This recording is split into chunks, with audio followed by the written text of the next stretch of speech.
Hey white men, due to systemic and structural racism that black women have had to endure. Whenever you hear a black person start a video off with that, you know exactly what they're about to start begging for. They only make 64 cents to every dollar that you make. So as a fitting start to Black History Month, I want to take what you will make today, multiply it by 64%, and then take that difference and give it to some black women today. This shows that you are honoring them, that you are appreciating them, and that you are dedicated to equity. And black women, you know what to do. Aside from the fact that that math doesn't add up whatsoever, doesn't it get a little bit sad and pathetic when you see black individuals, whether it be a man or a woman, get online, whether it be on any of these social media platforms, the Instagrams, the TikToks, the Twitters, and just beg white people to give them money for no other reason but because of situations that probably have never happened to them a day in their life, but they want to take from actual victims who have suffered from something, pull that and make it a thing that everybody else has experienced, so you should feel guilty enough to want to give them money because you are honoring them. That is the most bush league pathetic shit that I see out of many people who claim to want to fight against racism when all they want is an extra couple dollars to spend because they don't have enough time to make the money that they claim they deserve. But what really irks me just a little bit is how there are individuals who are confident in how much they want to say this shit, but then once they get the obvious criticism that comes with not only bad math but bad rhetoric, they hide the comments, they go private because being criticized and actually engaging in a conversation that is not just shut your fucking mouth, get back in the kitchen is too hard for you to do, but instead spewing a bunch of shit that doesn't add up nor fixes the problem is more easy for you. And it's easy to sit in your little bubbles and your little echo chambers and you could say all this shit you want, but when you are somebody who's spouting this online, guess what? Everybody's going to see it. And yes, some people are going to agree. There are going to be people who disagree. You are looking at one of them. Difference and give it to some black women today. Fuck no. Next question. Just because somebody else makes less than me doesn't mean that it's automatically my fault. And if you really want these women to get more money than me, then easy. Have them find better jobs. I work in a greenhouse and I get paid 4 times a month and I only get to keep half of one of those paychecks. So if you mean to tell me that I have to give half of what little I already have to someone that I don't know nor care for, you're insane.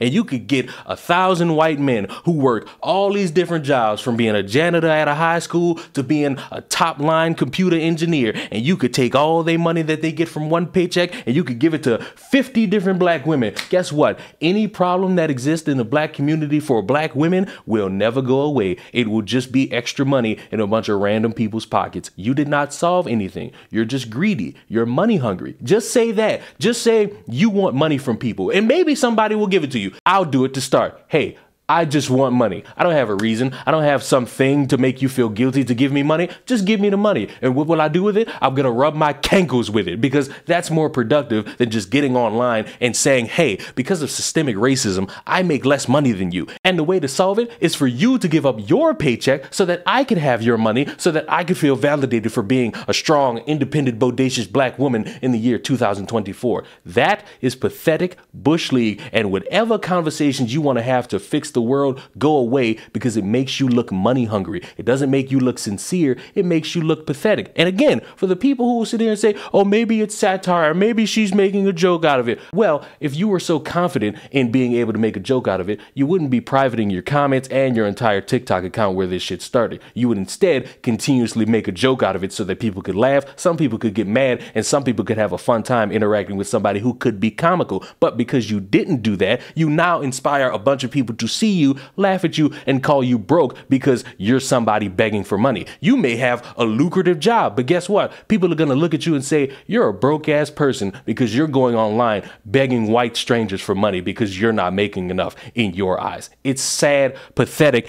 and it's unfortunate that this had to occur on the 3rd day of Black History Month. We are supposed to be proud of ourselves. We are supposed to be inspiring one another. We're supposed to be talking about Black history, but instead we have to e-beg online to white people because we feel as though we deserve more at our jobs. It's sad, lame, and it will continue to happen as long as people want to prey upon white guilt of strangers who are easily swayed and will think to themselves, it's a great day to just give black people money and I could raise my thumb in the air and say, I did a good job today. When in reality, you didn't do nothing but feed the greed of a random bitch online who just wanted an extra $1 to go to McDonald's. And just so that we're square, if you're going to be somebody who hears me say this and you criticize me by saying that I don't care about the sisters in their struggle, or if I'm not somebody who's skin folk and being kinfolk, understand how I think about this. Somebody who has a job and they make money in an economy where a bunch of people say everything cost a lot more than it did a couple years ago is going on social media and using the struggle of actual victims who just so happen to be black women, the most disrespected group in American history, and they are taking all of those real moments in time that happen to actual people and they're using it for themselves because they're money hungry, they're greedy, they're egotistical, and they want the form of gratification instead of putting it towards actual victims. Congratulations, you're just like all the delusional white racists you bitch about on a constant basis because you're so fixated on the money that you don't see yourself using other people's misfortune to gain a fucking profit from delusional white people who will buy into this shit anyway. Remember, there are people who dedicate time to use people's emotions and prey upon them, and we criticize them. And it's not just the delusional white people who complain about how their skin color perpetuates all this form of hatefulness and bigotry. It's the black people who will take any situation for their own granted and use it for their own gain. And the fact that many people are cool with it when it's a black person doing it is a little bit odd and a little bit stupid, but it's par for the course in how delusional people choose to be when it comes to getting money any way they see fit. And the way this woman sees fit by doing it is by using real situations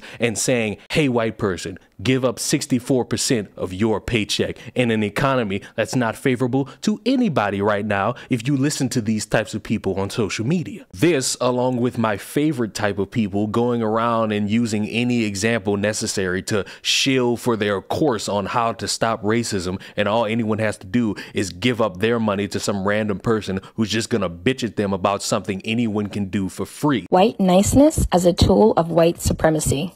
Did you know that most white people have mastered the art of niceness? It's 100% fake, phony, and disingenuous. Let me explain. It's a conditional niceness based on how well you perform for, coddle, and pander to whiteness, white supremacy, and white people. Basically, as long as you don't make them feel uncomfortable, don't mention white supremacy culture, don't challenge them in any way, call them out on harmful behavior, or talk about racism, they'll perform this fake niceness for you. But as soon as you break the code of niceness, you better watch out. The white tears, harassment, abuse, defensiveness, name-calling, threats, calling the police on you, and making false accusations against you, to name a few, will be thrown at you almost immediately. The problem is many white people have been taught to weaponize niceness as a tool of white supremacy. You mask your anti-black racism with niceness because you want people to think that you're a good person and that you can never be racist because you're so nice. Lies. Another way you weaponize niceness is by making anyone or anything that is not nice, according to white supremacist culture standards, your ultimate enemy. So, of course, talking about racism is considered not nice in white supremacy culture. As a result, you think you're entitled to attack, harass, and gaslight black people who speak out against racism because we're not being nice and we're making you feel uncomfortable. Never mind how uncomfortable being the target of anti-black and systemic racism and discrimination is. Meanwhile, the harmful, dangerous, and deadly anti-black racism that you're trying to mask with your niceness is doing an incredible amount of damage and harm to the black people around you. So I have some not so nice news for you. Anti-black racism is not nice. Systemic racism is not nice. White supremacy is not nice. Pretending like they don't exist is not nice. Also, there's no nice way to talk about racism or any other form of abuse or oppression. Deal with it and do better. Your niceness is actually not nice at all. It's negative, negligent, and neglectful. I'm going to give you 3 quick and simple ways that you can celebrate Juneteenth and not cause harm. Oh, because we never want to cause harm to those poor African Americans. Number 1, invest in anti-racism. Buy things. Buy. Invest in her course. Because remember, she has a course on how to dismantle all that anti-racism that you have inside. And it will completely do good in saving the world and making sure racism will never occur. All you got to do is pay her money in making sure that your anti-racism will be completely defeated. Subscribe to the channel. I will see you all in the next one. Goodbye.